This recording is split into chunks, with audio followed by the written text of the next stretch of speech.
Bruxa de Trás las Penhas. Hoje vamos a ler uns versos muito divertidos de um importante poeta mirandês, Manuel Preto.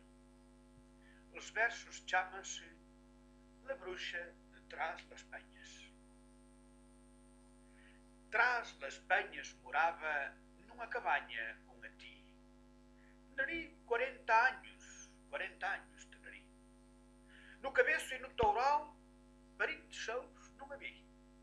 Não se sabe de onde vino e naide la conheci. Como falava outra fala, de outras terras veneria, mas não se sabe de onde nem de que raças seria. Las llanas fortes e direitas, como uma perra assanhada, mostravam em cada orelha uma argolhona colgada. Testa virta, nariz larga, na cara grande uns pelotes, um dente a espreitar na boca, antriçado entre uns bigotes.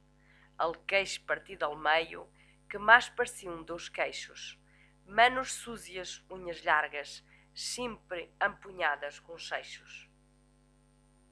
Tetas secas, ela mostra, e uma samarra nas nalgas que não cobri quase nada. Quando seguisse o caminho, chupada como uma palha, era ela morta acabada.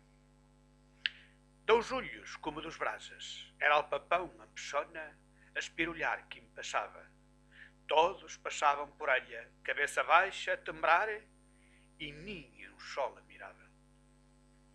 Porque diziam por aí que dos olhos de la bruxa, que se chamava Armingarda, saliam chispas que furavam aos olhos que la miravam como tiros de espingarda. Nos pés tinha cascanhetas, duras, negras e redondas, como las tenam las vacas, se passava por pissarras, ou pisava ao carambelo, era um rugir de matracas. E ao falar em carambelo, não quer deixar esquecido, que se la bruxa lhe pisava, botava fumo e quedava, logo um alga derretido.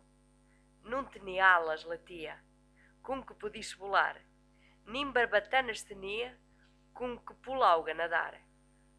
Mas não se sabe com quem, nem mesmo de que maneira, num abrir e cerrar de olhos, passava de um lado ao outro de languileira. Só enquanto se diz, ai, com um poder milagroso, desaparecido o cabeço e apareci no toural, sumi-se na drojo e vi-se no rebolhal. Viram-la andar pela água, umas vezes de noite, outras vezes de dia. La gente andava maluca com o raio de latia.